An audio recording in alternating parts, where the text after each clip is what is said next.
All right. Sorry I'm late. I was just testing something out with my camera. We got a few more people. And I just want to put this down a little bit.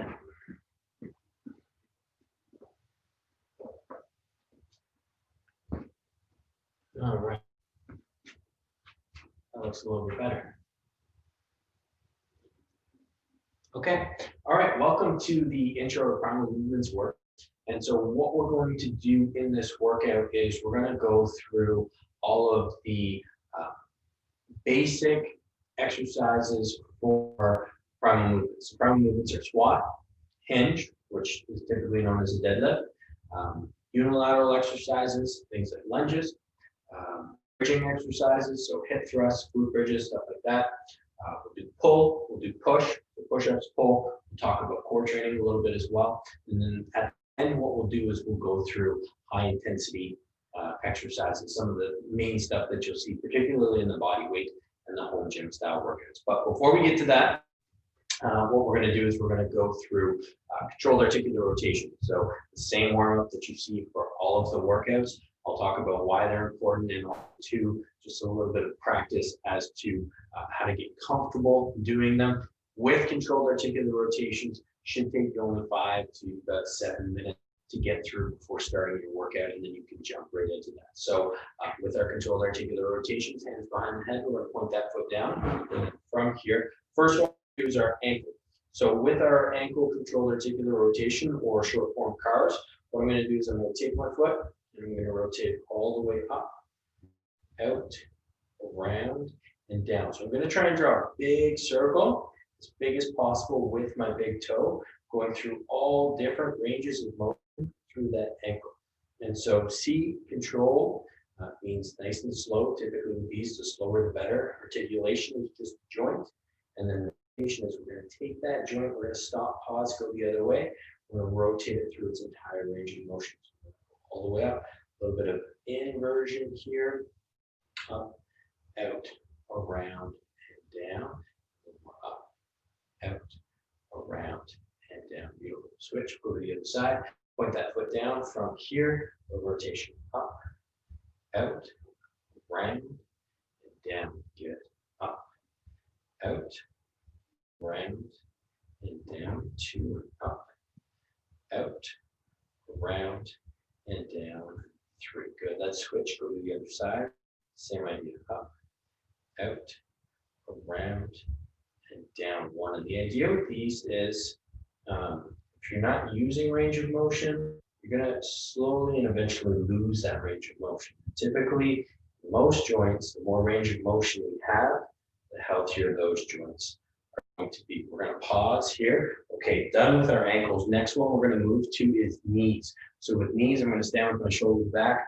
From here, I'm shoulder width apart. It's a bit of a dance move. What it's going to do essentially is just a little stretch to our patellar tendon, a little stretch to our ligaments a bit. And we're going to rotate back. And then you by no means have to rotate that far. You just go back, whatever, to get that little stretch. And then come back nice and slow, whatever feels comfortable, whatever feels. Pause. Back. We're going to go 5 on one side, 5 on the other. Little rotation around. And then back. Good. One more little rotation around. And back. Switch to the other side. Rotate around. And back. 1. Good. Around. Back. 2. Around. Back. 3. Good. Around. 4. And 1 more round. 5. Good. Okay, next one's going to be our hips. Standing shoulder width apart from here. I'm going to bring 2 ways you can do hips. Actually, you can do hips standing, so I'll give you the option to do either. You can bring that hip up, bring it out to the side, and then I keep my knee nice and high and a little rotation around. And then from here, I go into flexion, out to abduction, a little rotation. Second way you can do your hips is from the ground. So from the ground, you're going to be on all fours like this. This is how I'm going to do them. And then from here, essentially the same movement, not quite as strenuous, not quite as taxing. And you also get rid of the balance component from here. I'm going to bring my hip into flexion, out to abduction, and then I'm going to rotate it around and get some good hip extension at the back. We'll squeeze the glute and come around. Out, in, around two. You want to pretend like you have a glass of water on your lower back. And you don't want to spill that water, so you stay nice and neutral the entire time. Out, up, and around. Forward, good, in, out, up, around, five. Good. Pause, switch, go to the other side. So switch to this side. So from here, shoulders back, head up from here. Knee comes in, out to the side, around, back. One, good. In, out, around, back. Two, good. In, out, around. Three, good. In, out, around. Four, good. In, out, around. Five, very, very good. Okay, next one, we're going to stay down here on all fours. This is going to be for our spine. So cat camel, cat cow, if you've ever heard of the exercise, essentially what you're doing is you're bringing your spine into flexion and then to extension. What we're going to try and do is we're going to try and segment each vertebrae one at a time. It's definitely easier said than done. But one of the things that sometimes help, at least initially when you're starting with this exercise, is I place my thumb right on my lower back, try and find the spinous process, that little bony part that's out. And then from here slowly, I'm just going to open up one, open, open, open, open. And I'm slowly working my way up as I go, open, open, open, open, coming deeper and deeper into flexion. Once I can go no further, I just kind of go based off feel, push that forward, tilt that head down and in. And then from here, again, we'll start from the lower back. Now we're going to dip into flexion. One, two, three. Just kind of working your way up. Dip, dip, dip, dip, dip, dip. Shoulders get tight. Head comes up. Little pause hold. That's one. We're going to do 3 total rotations. So now I'm just going to go off feel. Trying to do the same thing. Nice and slow. Just open, open, open. Good. Coming into that mid back, upper back. And then we push away the floor, and then we finish with our neck. Full round down, and then from here, start again. Lower, middle, upper, pinch your shoulder blades together. It comes up. Beautiful. Start again. Lower, middle, upper, going into flexion, push that floor away. Finishing with the neck. Good. And the last one, I'm going to dip from the lower. Good. Nice and slow. Middle. Upper. And head comes up. Voila. Awesome. All right. Next one, shoulders number one. Shoulders number one. Basically, for the scapula, I'm going to lean my, or just let my shoulders fall forward from here. We're going to bring up, we're going to shrug, and then we're going to retract them back, and then we're going to pull and depress them down. From here, protract, shrug up, retract back, and down. So if I had a little dot on my shoulder, I'd be trying to draw as big of a circle as possible. All the way up, back, down, and 3, and again, forward, up, back, 4, and the last one here, we go forward. Up, back, 5, beautiful. Okay, next one with our arms. From here, shoulders number 2. So this one is more for the GH joint, the socket. 360 degrees, one of the beauties of these joints. So from here, I'm going to bring my arm up. So I have my palm. If I had my hands like this, my palms would be between each other in a neutral position. I'm going to bring my arm up. Once I get to that sticking point, and I can no longer get into shoulder flexion anymore, I'm going to open up through. So now my palm is gone. It's going to face the camera, keeping my arm straight. And then from here, as I'm bringing my arm down, I'm gonna rotate my thumb down and into the floor. I'm actually gonna try and pinch my shoulder down here. So again, I'll come up, get to that sticking point, open the hand out, rotate downward, low pinch to the shoulder, and 2. We're gonna go for 5. Up, out, down, and 3. Good. Up, out, down, and 4.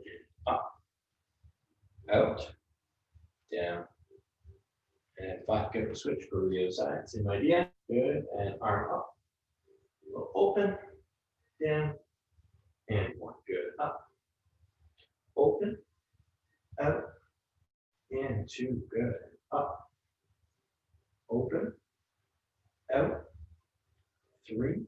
Good. And up, open, down, 4, and 1 more before I sneeze. Up, open, excuse me, and beautiful. Okay, last one, controlled articular rotations is going to be for our neck. With our neck, what I'm going to do, so I'm going to bring my head up, I'm going to place it down from here, right to the right shoulder, and then I'm going to lean all the way back, go left to your left shoulder, around, and that's 1. And this tends to be the joint where you get those creaks and those cracks. And what you want to do is go a little slower, just try and absorb a little bit more with your muscles.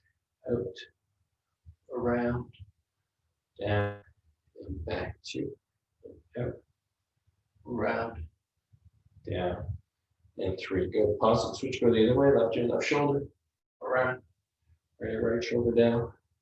1. Good. And again, up, around, down, back 2, and out, around, down, and 3. Beautiful. So that's controlled articular rotations in a nutshell. Probably a little bit slower than you need to go when you're performing for a workout, but this sequence, this series is one of the best things for the long-term joint health, and it's also, again, great to just prepare you before getting into exercise by moving your joints, activating range of motion, getting as much blood flow going to your tissues as possible. So with that, we're going to get into our 7 primal movements. One of the things I want to encourage you to do, if you would like, is just pop something in the chat if you have any questions.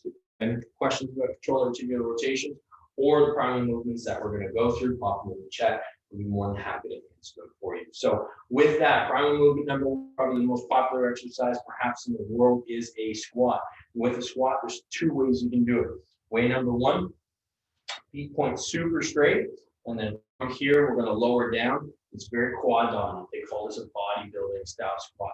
That is not the style of squat I teach. The style of squat I like to teach is what we call powerlifting style squat. So bodybuilding is all about building muscle in certain areas with specific movements. Powerlifting is all about lifting as heavy a weight as possible safely. And so with that, a powerlifting style squat, you're going to have your feet and toes pointed out just slightly. And what that's going to do is it's going to help to activate our glutes, ultimately the powerhouse of the human body. So rotate those feet out just slightly, anywhere from 15 to 30 degrees. What that's going to allow us to do is get into depth in our squat, which again, talking about range of motion, always a good thing for joint health. And also too, it's going to be a little harder in your muscles. It's going to work a little different areas. Not going to be so quad dominant, but definitely a little more glute dominant. And as we lower into the squat, what we want to do is from here, and you can follow along as I go. You're going to drive your knees wide, and you come out and down, and then from here, you come up and squeeze at the top. And we'll do it again. I want you to practice. Just drive your knees wide, and then from there, once you get to the bottom of your squat, you get some weight into your heels, and you're going to drive up. So drive the knees wide, and from here at the bottom, I'm going to try to squeeze my glutes together and activate. That's 1. I'm going to lower down, and then come up again. Squeeze. That's 2. We're going to go for 5. Lower down to that depth. Drive up and squeeze. 3. Good. Again. Lower down. Good. Drive up and squeeze. 4. The last one. Lower down. Beautiful. And drive up and squeeze. 5. Awesome. So again, with squats, the goal is, in powerlifting style squat, load the glutes up as much as possible. What will that do? Glutes help to spare your knees, helps to spare your lower back, and ultimately will help you to become as strong as possible in your squat. 2 ways you can really injure yourself in the squat. Way number one is if you're putting too much pressure and too much emphasis through your knees, so your knees are coming really forward. Way number two is if you're going too deep and you're rounding through your lower back. So typical squat depth, there is no typical squat depth. It's going to be different for everyone based on their range of motion and mobility capabilities. So with that, how do we determine how low to go in a squat? It's going to be how deep can you get while maintaining a neutral spine. So the difference is, as I lower down, so my spine is nice and neutral here, I'm nice and flat through my lower back, and I can drive up, good range of motion. I were to have lack of ankle mobility, let's say, I'm going to come down, I can't get my knees to come forward. Now I'm going to round through my back. Again, I'm exaggerating things, but this rounding is going to cause all this force displacement and ultimately compression through our discs, and that's what we don't want. So whenever you're performing squats or when you're starting squats, if you want to sort of gauge and determine how low you should be going into a squat, just set up your phone beside you, little camera, watch as you go, make sure your back stays nice and flat. And you should be able to determine whether you're nice and flat and neutral as you get to the bottom of your squat, or whether you're rounded in your squat. So those are things you want to avoid. When you're lowering, I got asked this question in Monday's session, should I be thinking of sitting back? It depends. What I like to get clients to do when they're performing squats is, again, just to think of driving those knees wide. So as I lower down, I'm going to drive my knees wide, come out. What that's going to do is load up our glutes, allow us to get into a nice deep range of motion while keeping our spine neutral. If I had someone who is squatting and they have this tendency to drive their knees forward, yes, I'll tell them to sit back in their squat. For the most part, with most people, the majority of the time, it's just sit wide, come down, and then come back up. So two other things when you're squatting. One is, what do I do with my feet? So you're going to see that I'm barefoot. I like to train barefoot. Gives the muscles in my feet a little opportunity to move and to work. And with that, when I'm squatting, I always keep big toe down. Big toe down will help to activate VMO. VMO is what I call the protector of the knee. The stronger and the more active this muscle can get, the better our patellas are going to track, the happier they're going to be. So our muscles are meant for producing force, but they also absorb force, which is really, really important when we're performing exercises. So I got my toes down, and then the other thing I want to do is have weight dug into my heels. The more I dig through my heels, the more I can feel my glutes turn on. So as I squat, I got three things happening. Toes down, weight in the heels, and then I'm going to push my feet just a little bit outward through the side. So if you just stand here in your squatting position, in your squat stance, but not actually squatting, and just push your feet out a little bit and try and spread the floor from underneath you. You should feel your glutes at the side, your external rotators turn on a little bit, and ultimately that's like the squat trifecta. Big toe down and strong, weight through the heels, push the floor out, and then you're going to get as much activation through your glutes as possible, and VMO is going to turn on as well to keep your knees nice and happy and healthy. So what I want you to do in these squats, we're going to do 10 reps together and just go to depth. Is push big toe down, weight through the heels, push the feet out, and then drive the knees wide as we go. 10 reps, here we go. You're going to lower down, and then from here, up and squeeze. 1, good, lower down. Good, drive up and squeeze. 2, lower down. Good, spread that floor, drive up and squeeze. 3, and lower down. Awesome, drive up and squeeze. 4, good, lower down. Drive up and squeeze. 5, good, lower down. Drive up and squeeze. 6, good, lower down. Drive up and squeeze. 7, good, lower down. Drive up and squeeze. 8, good, keep it up, down. Drive up and squeeze. 9, my knees like to come down. And up and squeeze. 10, and low, voila. So that is squatting 101, so to speak. With that exercise, anyone I'm working with, squatting is a foundational movement. The goal is to get them stronger in their squat, but it's all about finding the right sort of starting point and then building them up from there. So just a regular body weight squat like we did. If you wanted to progress with that, if you think you're ready for it, you can start adding pauses to it, eccentrics, 1.5 reps, or you start adding weight. And the squat looks the same in a body weight variation as it does with the dumbbell variation as it does with the barbell. It's just slowly and steadily progressing from there. If you struggle with your squats, if you find them hard, you find it hard to get deep, you find them hard on your knees, one of the best tips to do is just have something in front of you that you can hold on to. It can even be the wall in front of you. A really good example here is this dumbbell rack. What I'm going to do is a squat, and I'm just going to hold, and I'm going to sit back, get into that depth, and then from here drive, hold, sit back, get into that depth, and then from here drive up. And that's an option as well if you're working with the intro program, the body weight program, whatever it might be. And then what you can do is to build up from that is just try a couple reps where you're taking your hands off, and then if you need to, grab at the bottom and then come back without, and slowly but surely try and get rid of using that support and work to a body weight squat. Okay, exercise number 2 is going to be deadlift. So I'm going to grab just some light dumbbells for this, but by no means do you need dumbbells. What we call a hip hinge. So a hip hinge is ultimately you get your femur, and then you got your pelvis, and then you get your spine that comes up. And spine, ideally, when we deadlift, stays in a neutral position. And the reason why we call it a hinge is we're going to hinge through the head of our femur and come back up with our spine. So there's no movement through our spine whatsoever. Very, very important. So what you want to avoid, the biggest thing you want to avoid when you're deadlifting is 2 things. Movement through the spine, like I said, where we're rounding forward and coming up. Or the other option is 2 ways you can go into extension. You get to the bottom of your here, and then you come up first, and then the hips drive through. So we'll talk about how to avoid all these things. The other thing is get to the bottom of my deadlift, I come up, but for some reason I extend back. And oftentimes people think they need to extend back to finish a deadlift, but that's not the case. Okay, so the first thing we're going to practice is just your hip hinge pattern.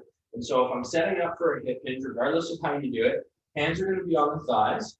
I'm going to keep my head and my gaze up and forward as I do so. I'm going to pull my shoulders back a little bit, and then as if there's a wall behind me, I want to sit back into that wall. So I'm going to sit back, try and keep a nice neutral spine, and then from here, right once I get to my, just below my patella, from here I'm going to squeeze my glutes and initiate my hips forward. And that's what's going to bring me up from the deadlift. And we'll do it again. From here, we're going to lower down. And then from here, squeeze the glutes and drive forward. Lower down. Good. From here, squeeze the glutes, drive forward. And the other thing is when you're performing a deadlift, ideally you want to feel some tension up through your hamstring. So I'm going to sit back. I'm going to try and get that tension through my hamstring. And then from here, I feel this sort of lockout with my hamstrings. Then I'm going to drop, squeeze forward. So now we're going to go through those things that you want to avoid with your deadlift. If you're someone who has that tendency to round and slouch forward, the biggest things you want to do in your deadlift, 3 things.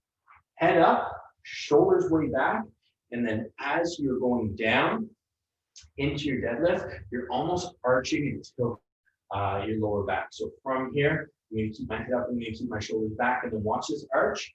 I'm going to arch back. And oftentimes for many, that's the correction they need in order to keep their spine straight and prevent from rounding. Head up, shoulders tight, and then arch out. And then from here, we just get to this point and drive forward and squeeze. And we'll do 3 more. Head up, shoulders tight, arch out, down, and drive up and forward. Good. Again, head up, arch, good, and out, down, and drive forward.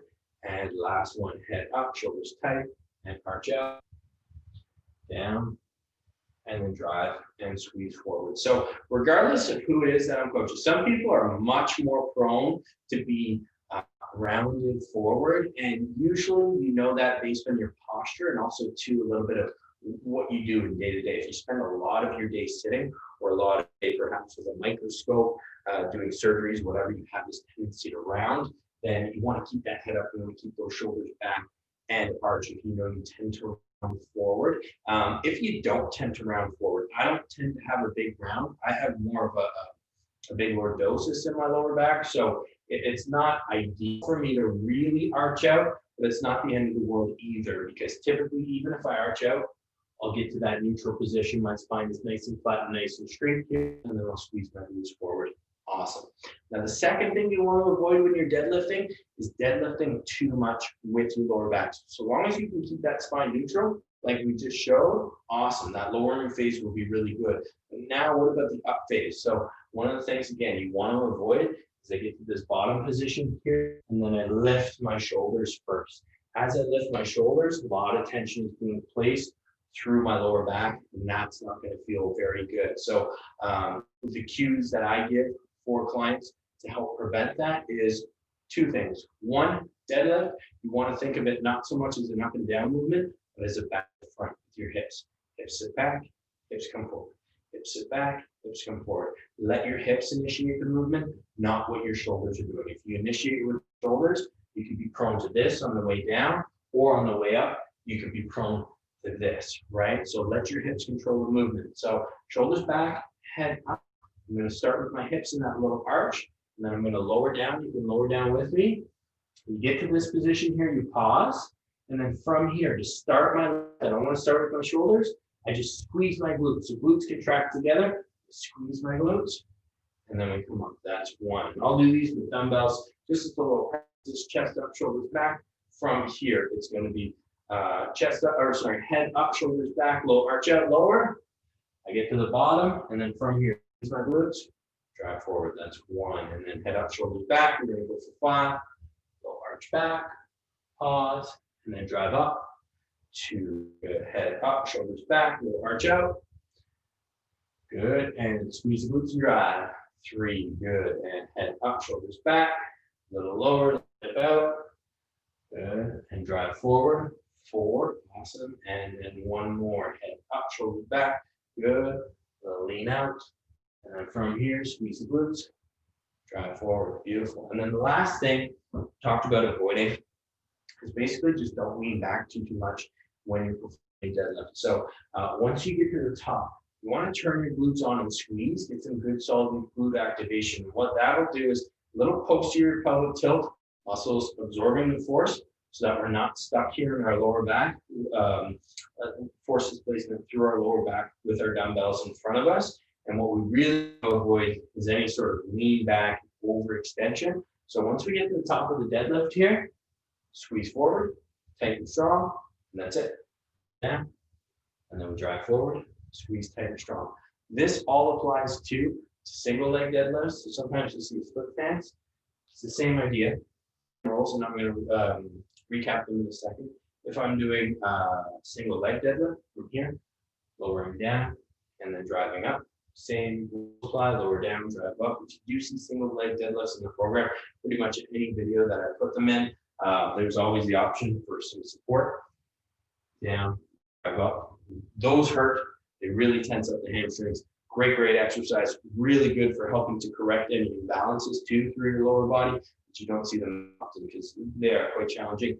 But with that, the recap for your deadlift is initiate the movement, lowering 3 things: head up, shoulders back, and then tilt and arch out. And that's what you want to do. And then on the way up, what you want to do is you get to the bottom, squeeze it, drive forward. Once you get to the top, just kind of stand there tall with your glutes on nice and strong. And that's about it. And that's deadlift for you. And then you just repeat the pattern. Make sure you're hinging. Also a really good exercise. Take a little video from the side, and then from there, watch and just try and analyze and make sure that your spine is nice and straight, nice and strong. So long as you're doing those 3 things, where you got your head up, shoulders back, you're arching out, and you're squeezing through your glutes to drive up, you should be pretty good with your deadlifts. And again, deadlift, one of the things that I did mention, which I've already seen has been taken as a tip, deadlift and squat, but particularly deadlift, super functional movement. How often, particularly for new moms, how often do you find yourself picking up things off the floor? And they always say bend your knees, and bend your knees is important, but what's more important than bending your knees is keeping a neutral spine. Because you can bend your knees and then round up with your back, that's not a good thing. Keeping that neutral spine and picking things up off the floor, whether it be babies or whether it be textbooks or whether it be whatever it might be, keeping that neutral spine is super important. Sticking your butt out, head up, shoulders back, whatever it might be. The more you can maintain that neutral spine, the less the likely or prone you're going to be to injury. And so the last thing I was going to say is you master that hinge pattern, and then from there, it's all about loading it. You got dumbbells, you got barbells, kettlebells, whatever it might be. But once you get that foundation in, and you got good movements, it's all about loading it up, loading it up, loading it up. Ultimately, you're going to get stronger, you're going to build more muscle, you're going to build more bone density, and a whole host of other benefits along with that. Next exercise, not so fun, lunges, everyone's least favorite exercise. So with lunges, particularly in the clients that I've worked with in the FC, I've been really, really impressed with how lunges have gone. They're tough. They're really tough. They're tough for two reasons. One, you're now relying on supporting your entire body weight with typically one limb, or the majority of your body weight with one limb. Two, they require good balance. And three, when you perform lunges, if I tell you to do 10 deadlifts or 10 squats, do 10. If I tell you to do 10 lunges, we got to do them on both sides. So now you got to do 20. It's going to be a lot more out of it. So that's why lunges can be so difficult and so challenging. If you need, one of the things I will say is if you need some support for lunges, just to get rid of that balance or balance 92 elements, so that you can focus more on the strength building, then by all means hold something as you perform your lunges, just master them that way. And that way you'll build up strength, and also to slowly over time, your balance will get better and better. Much like I said with the squat, you start to take that hand away and just practice it. So the fundamentals of lunges, we'll start with the front view and then we'll do the side view with lunges. This time you do want your feet pointing directly straight. A not so good thing in a lunge would be to have your foot pointing out. And you'll see that I'm barefoot, and I have a video on why barefoot training would be beneficial. But if you're someone with flat feet, barefoot is not recommended, because what will happen is that collapses and then the foot comes out to the side, and then it's going to make for an improper alignment through your lunge. So with lunges, this feet point nice and straight. I'm going to step back. Notice how I stayed shoulder width apart there. I got my toes, my knees, and my hip all aligned together in one. Then from here, we'll sort of gauge based on my thigh pointing straight, and then we'll do 5 lunges on this side. You're going to lunge up and down. So it's going to be down, 1, down, 2, down, 3. I'm trying to keep that nice straight thigh once I get to the bottom. 4, we're going to go down, 5. From here, we're going to step up. I'm going to switch to the other side, step back, same idea. Notice how I'm gripping the floor. So same as my squats, big toe down, weight through the heels. This time you don't push out to the side. Just want to focus on those two things. And the more I hammer that big toe down, more I'm going to be them all on. Happier my knees going to be on my lunges. We're going to go 1, down, 2, down, 3, down, 4, and last one down, 5. Beautiful. Okay, from here, side angle view. So again, every time I step back in a lunge, feet shoulder width apart, both pointing directly straight, and then ideally, we're going to get to about a 90-90 position. So 90 degrees in the front knee, 90 degrees in the back knee. The back knee does not have to touch when you're performing lunges. Oftentimes, what I'll hear is, why do I feel this so much in my back leg? Your back leg is going through a lot of stress and a lot of load because it's in a lengthened position. And anytime we have muscles in a lengthened sort of eccentric position, they go under a lot of scrutiny. So with that, it's okay. It's totally normal. With your back leg, you want to try and keep your glute on as best as possible. Really good exercise to get stretched through the hip flexor, get some good solid glute activation, and also to keep that core nice and strong, spine nice and neutral. And then from here, 90 degrees at this point, we're going to pop up. See how my back glute is on as tight as I can get it. Hold on if you need to. We're going to go for 5. It's going to be lower. 1, down, 2, down, 3, down, 4, and down, 5. Okay, we'll switch to the other side. Same thing. Plant my big toe down, dig through my heel, nice and strong, and here we go down.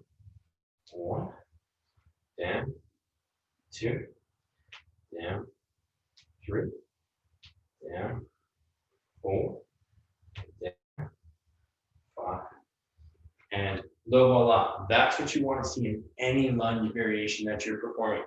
Feet point straight. We're going to do 10 more lunges. We're going to go alternating this time. It's going to be a back lunge. You're going to step back, come up. But to reiterate the fundamentals, feet point straight, And then from here, as you step back, you will see that front leg line, toes, knees, hips, whether it be the left side, right side, doesn't matter. When you're stepping back, ultimately, biggest and probably the most, most important thing is the lunge, is you step back enough. So you have about a 90-degree angle. You can have a bit of a forward shin angle, that's okay. Definitely put more tension in your quads and through your knee versus through your glute. That's why stepping back can be so great. You never want to step too far back and have this negative shin angle. You always want to be about here, and then you come up. And then from here, when I step back, keep that weight through the heel, and squeeze the glute. And I try and focus on loading up my glute as much as possible, because again, that's where I want to place the force, and then take it out of the knee, take it out of the low back. Before we do our alternating back lunges, one of the things you really want, super important to avoid when you're lunging. So let's say I have my feet together here, and let's say I'm a little more flat-footed, or I have my toes pointing out. As I go to lunge back, I'm going to step back, and what's going to happen is my toe is pointing this way, my knee is pointing this way, and then my hip is all the way out here to the side. Ultimately, what that's going to do is it's going to create a lot of grief through your knee, particularly medial aspect and also to patellofemoral. So when you're lunging, it's super important you do your best to keep those feet straight. From here, as you step back, toes, knees, hips, all aligned. And when you step up, keep those feet shoulder width apart. So we're going to go through lunges. We're going to alternate back and forth. And again, if you want to hold on to something, great. If you want to add a dumbbell, you can hold them up, you can hold them down, totally up to you. It's just going to be back per side to try and reinforce that pattern. And the last thing I'm going to say is, if you do feel lunges a lot in your knee, typically it helps to step back further. So if I'm feeling lunges here through my knee, it helps to step back further, particularly too if I have good alignment. Where you'll feel it in your knee a lot is a lunge when you get this thing happening. Big positive shin angle, sometimes knee comes past the toe. Okay, I'll shut up. Now we're going to do 10, 5 per side, shoulder width. Ready? Here we go. Step 1, step 2, step 3, step 4, step 5, step 6, step 7, step 8, step 9, step 10. Good, great job. So that is lunges 101. The thing with lunges is we have multiple variations, and with the variations, difficulty can be very different. So split squats up and down, those tend to really bug the back leg just because you're stationary. It gives a good stretch to the back leg. But they're great for reinforcing form patterns. Back lunges are my favorite, along with walking lunges, because they can be loaded really well. They can be done by pretty much anyone, and they can be pretty heavy. Front lunges are definitely a challenge. They're really good for reinforcing strong grounding through the foot, and then planting back up and down. Definitely a harder variation. And then you got really funky variations, which we're not going to talk about today. But with that, lunges, no matter the variation, so long as you maintain 90-90 at both knees and you have that good alignment, when I'm looking at you in front, awesome. Reinforce that pattern, particularly for balance. You can start to add load, and then from there, it's dumbbells, goblet at the side, front rack, or barbells or behind.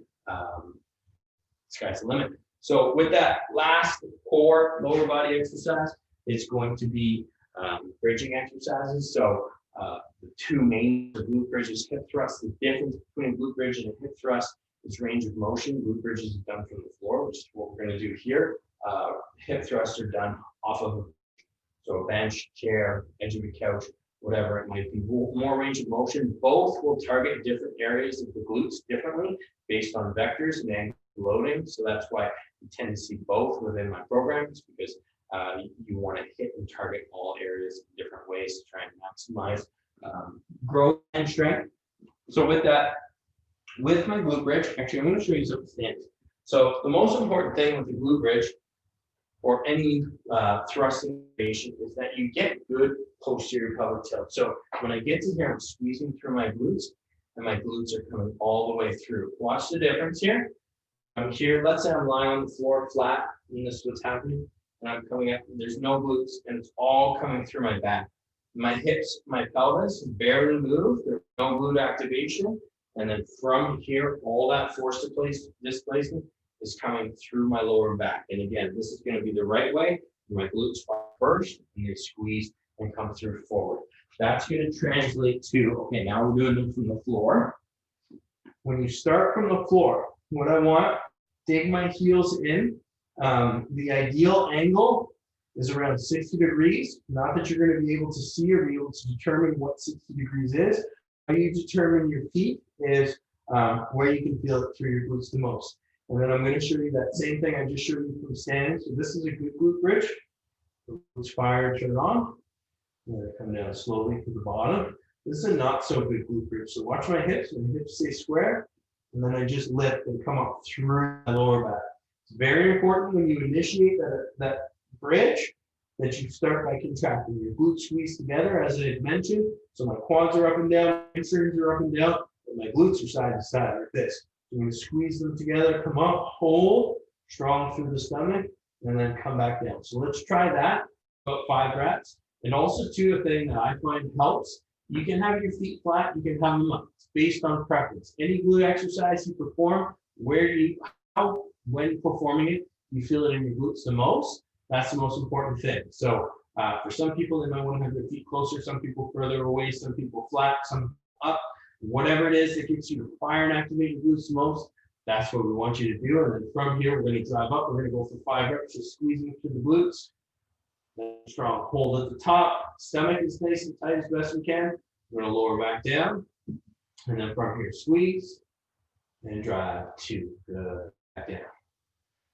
Good. And squeeze and drive 3. Good. Back down and squeeze. And 4. Good. Back down and squeeze and drive 5. Good. Down and rest. So as I talked about before, don't use it, you lose it. Glutes are as much, if not more so than any other muscle. A perfect example of this. We don't use our glutes a lot in day to day. And so what happens is the wiring from the brains, our nerve connection down, or mind muscle connection as they call it, tends to really dampen. And so sometimes it takes a little bit of rewiring. This happened to me, particularly when I first learned about why and why glute training was so important, what it entailed. It just takes a little bit of time to get it going. But ultimately, the goal is you want to feel any of your bridging exercises, any of your hip thrusting exercises, your glutes. Do whatever you can to make that happen. Closing your eyes can help. Sometimes when I get quiet, do is place your hands on their hips and just have their thumb into their glutes, just to add some extra sensory feedback to feel that extra squeeze, whatever it might be. And then from here, lots of variations for glute bridging, thrusting, but it gets one of the trickier variations when you start doing single leg. So we're going to do single leg glute bridges. And what I want you to do, try the best you can, close your eyes, place your hand in your glute, whatever it might be. But you want to try and get that glute to activate as much as possible. So from here, we're going to lie back. I'm going to dig my heel in. This hip comes up to 90 degrees. Hands are at my side. And then again, I want to try and focus on that posterior pelvic tilt. So getting my glute to fire here, getting my hips to roll through. We're going to go up just for 5 reps. Take that heel, drive up and squeeze. 1. And that foot was too close. I'm going to move it away. Drive up and squeeze. Better with glute activation. Drive up and squeeze. 3. Good. Drive up and squeeze. 4. Good. Last one. Drive up and squeeze. 5. We're going to go down, switch to the side. You notice this hip stays at 90 degrees, tries to help keep my pelvis as neutral as possible. From here, we're going to drive up and squeeze. 1. Down, up and squeeze. 2. Good. Down. Drive up and squeeze. 3. Good. Down.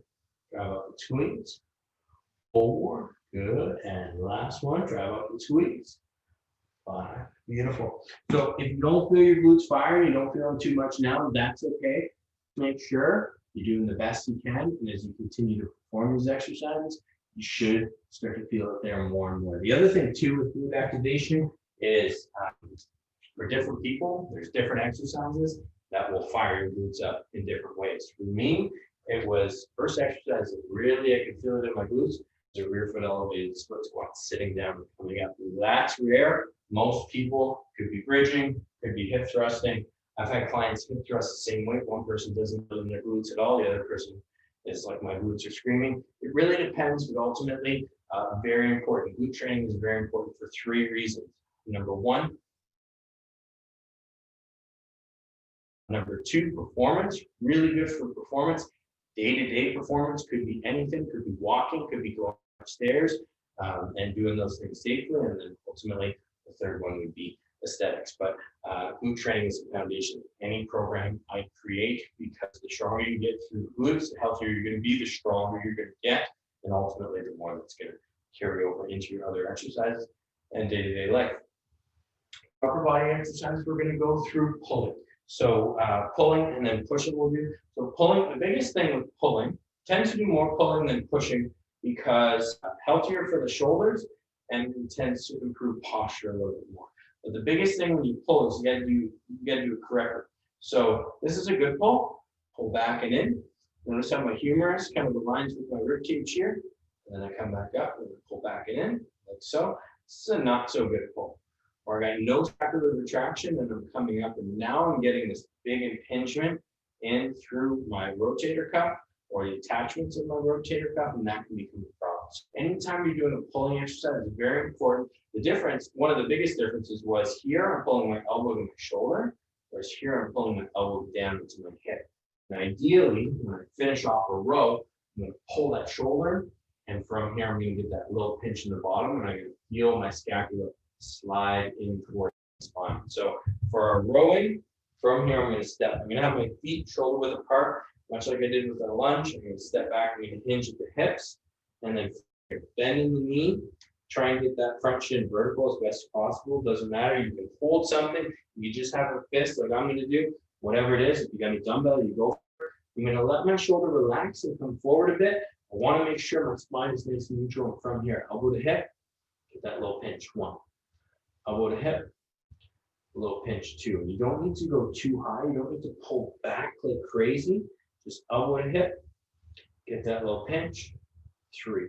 Elbow to hip, pinch. 4. Elbow to hip, pinch, and 5. We'll switch. We'll go to the other side. Again, for any rowing exercise, you want to keep your head up. That's going to flatten out T-spine. So watch, I got my head down. I tend to exaggerate things, but just to make them more visual. Head down. Now I'm going to lift my head up. See what happens to my T-spine? Flattens out. So always keep your head up when you're rowing. It's pretty much rule of thumb for anyone that I train. And then from here, head is up. I'm just going to allow my scapula to retract and sit where I want it to sit. So we're going to come in, pull. 1. The head up strong. Shoulder relaxes. Pull. 2. Good. Bring that elbow right to your head. Pull. 3. Good. Again. Pull. 4.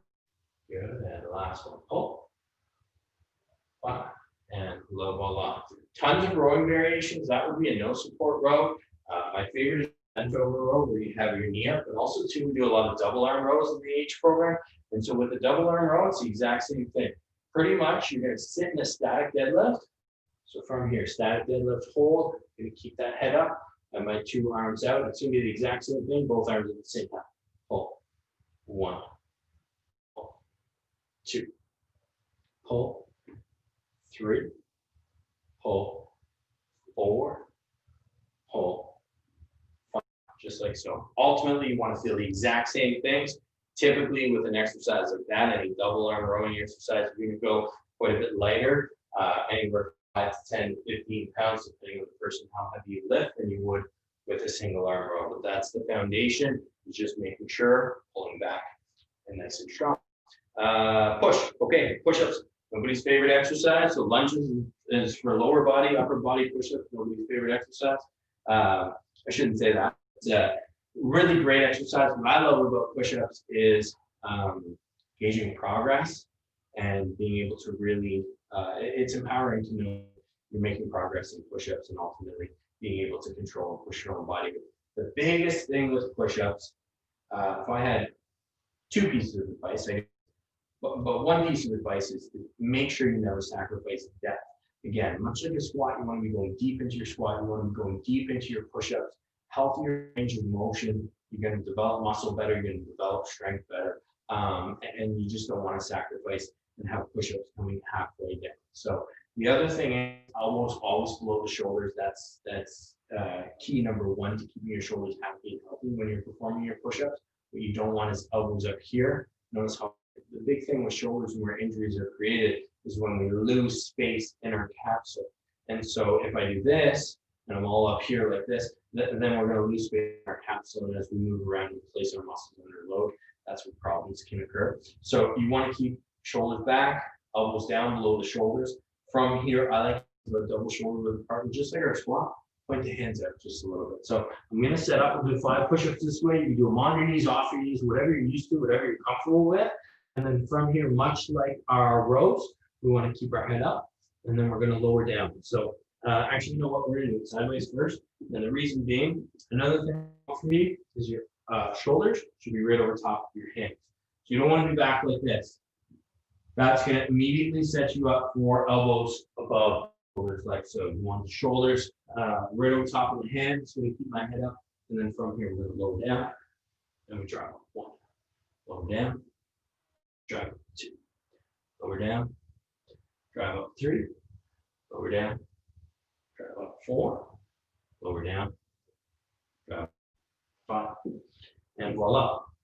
And also too, much like your glute bridge positioning, you don't, there's no perfect, some people have a narrower grip, some people have a wider grip, and that's okay. It's kind of based on preference, so long as elbows stay below the shoulders. And the other thing that you want to try and achieve when you're performing push-ups, and a good gauge of how wide you should go, is you don't want your elbows coming outside your hands. You always want, as you're coming down, the goal is to have this forearm point directly into the floor. And then from here, I push up. And then I want to try and get to at least 90 degrees at my elbow. So performing push-ups, hands come out, head is up. We're going to do 5. And watch as I get to the bottom of my push-ups. My forearms are pointing straight into the floor, and then I'm going to drive up. That's 1. Lower down, drive up 2. Lower down, drive up 3. Lower down, drive up 4. Lower down, drive up 5. Beautiful. Okay, I won't make you do any more push-ups, but I want to talk about 2 other things you want to avoid. So thing number 1 is your head tilting down. You want to be doing a head bob as you're performing push-ups. And thing number 2 is losing nice solid neutral spine. So we're going to talk about core training in a second, but you don't want to lose neutral spine. You want to stay strong. Doing a push-up is ultimately like doing a bench press and a plank at the same time. There's a lot going on. What you want to avoid is head down, like I said, so it stays up. My glutes are on, my stomach is tight. What we want to avoid is if I lose that tension through my stomach, now I'm just pushing my upper body up. Or sometimes it all comes down together like that. But you want to keep glutes on tight, stomach on strong as you perform. So things to remember with your push-ups: never sacrifice depth. Always keep your elbows below the shoulders. Have your hands pointing out just a little bit. Try and get your forearms to 90 degrees. Keep that head up. Keep that core strong as you perform your push-ups. And then from there, just slowly build up. And a recommendation I give to clients often is you want to try and get to multiple sets of 10 or 12 off your knee, really good form. And if you could do like 3 or 4 sets of that, then what you start to do is try 1 push-up off of your knees. So if I ask you to do 10, do that push-up off your knees, lower down, slow and controlled, drive up and then drop to your knees, do the other 9 from your knees, and slowly start to build up off of your knees that way. But again, never sacrificing form. In terms of core training, my philosophies tend to be a lot different than some trainers. And the reason being, I went to the University of Waterloo, head of our kinesiology program. This is a guy, Dr. Stuart McGill. Amazing man. Did 30 plus years of research, published, I think, over 300 papers on lumbar spine. And his big theory and philosophy was, so long as the spine stays neutral, it will never injure. And so with the spine being neutral, we have muscles that wrap around it. So we have our 6-pack, rectus abdominis, transverse abdominis, and obliques come through the front. And then at the back, we have our rectus spine. And 2 theories and philosophies of that Those muscles sit around and support your spine, and as they contract, and like I talked about before, very important that muscles absorb, as they absorb force through keep your spine neutral and keep your spine happy and healthy. As soon as we start to bend our spine and contract, then we start to put all sorts of forces in different areas, and injury occurs when force exceeds tissue tolerance, and that can happen in a variety of different ways. But all that to say, to summarize, the majority, all of the exercises you're going to see in the program, maintain a neutral spine, and then you displace force through those muscles in different ways, whether it be a side plank, regular plank, whether it be a dead bug, lifting one leg out and just loading up that one side sort of eccentrically as you do so. A variety of tons of different ways to train your core in a neutral position to keep it happy and keep it healthy. What we don't train the core for is to try and sculpt our six pack, because that's not the way core training is. It's not the way it works. It's not the way a six pack happens, and it's not ultimately safe and functional. So the way that, or the reason why we want to do core training and have it a part of our program, just tend to be a huge part of any of my programs, just enough so that you have good stimulus to get stronger at the primal movements that we just went through. So a stronger core is going to give you a stronger squat. It's going to give you a stronger deadlift. It's going to give you stronger lunges, stronger push-ups, stronger rows, and stronger hip thrusts. So we do those core training exercises to help build up our core in that safe, effective manner so we can get stronger at those exercises. Ultimately, that's what's going to help us to build muscle and to get leaner. So that's why you drive me crazy. I get the question all the time, well, can we do crunches or sit-ups? I want to work my six-pack.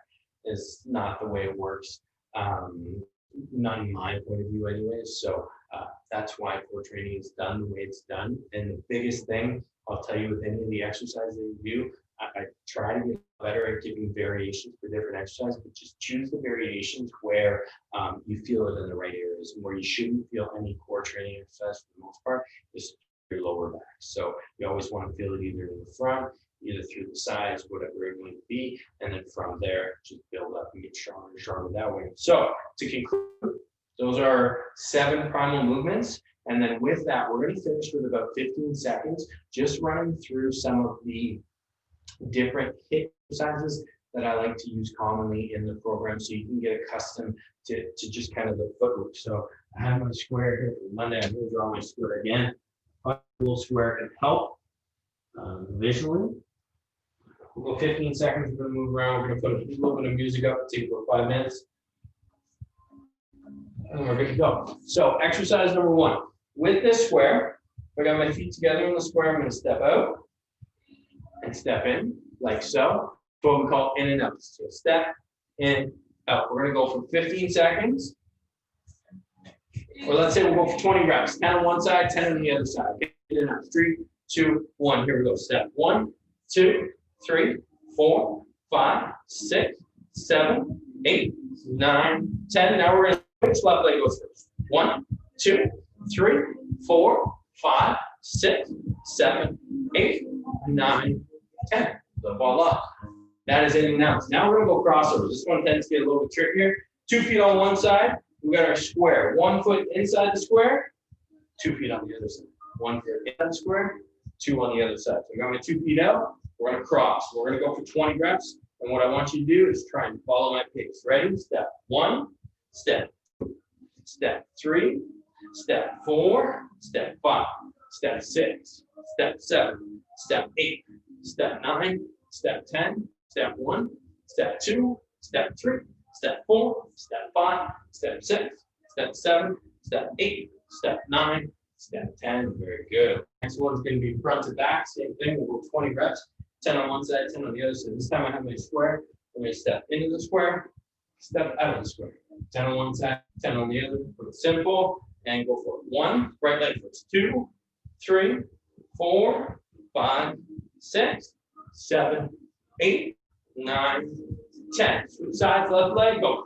1, 2, 3, 4, 5, 6, 7, 8, 9, 10. Beautiful. Okay, next one's going to be hopscotch.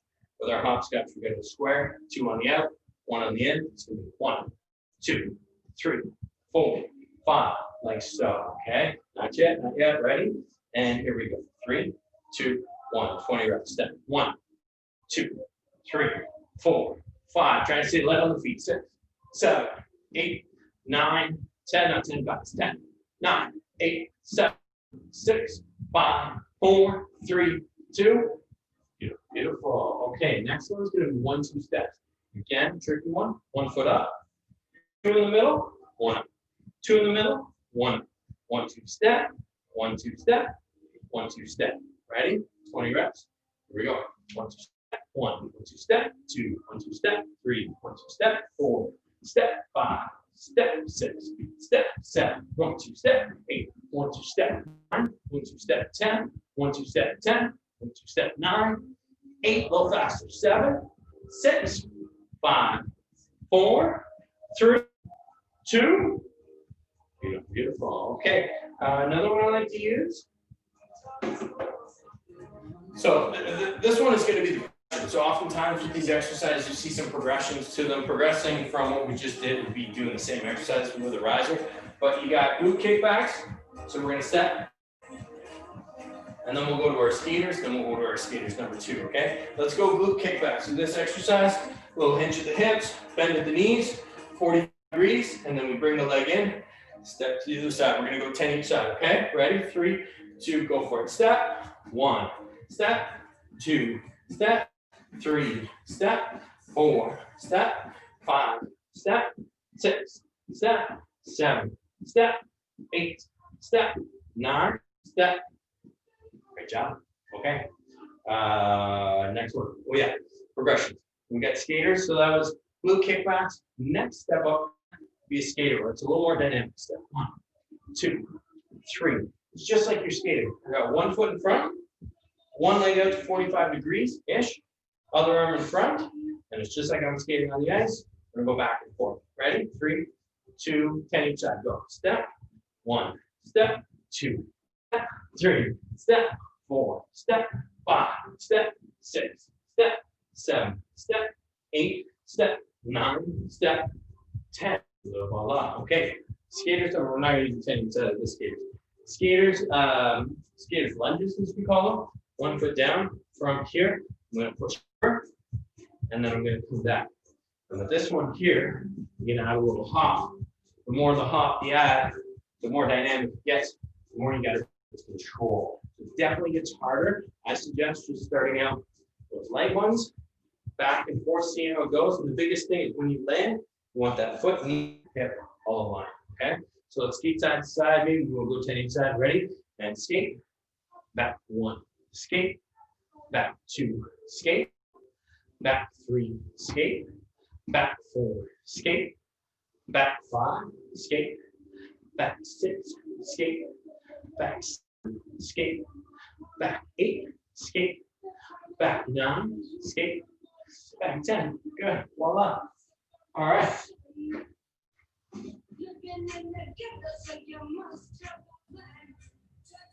So you'll see in the program, ultimately what we went through is the foundation, and from here, any client, doesn't matter who I work with, we're trying to take where they're at with these exercises and build them up from here. If you have things that hold you back from doing certain exercises, we'll try and get you stronger at the other ones while rehabbing those things however we can, however we need to. And then with that, some of the HIIT exercises, those are different variations. You see a lot of different, I try and get as creative as possible to prevent boredom in the FC or with any client in general. But those are sort of the main ones. And with that, you just want to be light on your feet as much as possible. You never want them to hurt your back, or sorry, hurt your knees. And just do the best you can to build and get that heart rate high. But it doesn't mean going crazy fast. So with that, if you have any questions for me, we got Manisha Sharma. Thank you for tuning in. Manisha Kurana, thank you so much for tuning in. And we've got Amanda Williamson. Thank you for tuning in. And we've got our new member, Ina. Thank you for tuning in. Awesome. I hope you enjoyed it. And if you have any questions for me that you want to message me personally, hit me up through trainers. I look forward to chatting with you. Awesome. Have a great night, guys. Thanks, Jake. Thanks, Jake. You're welcome. Thank you.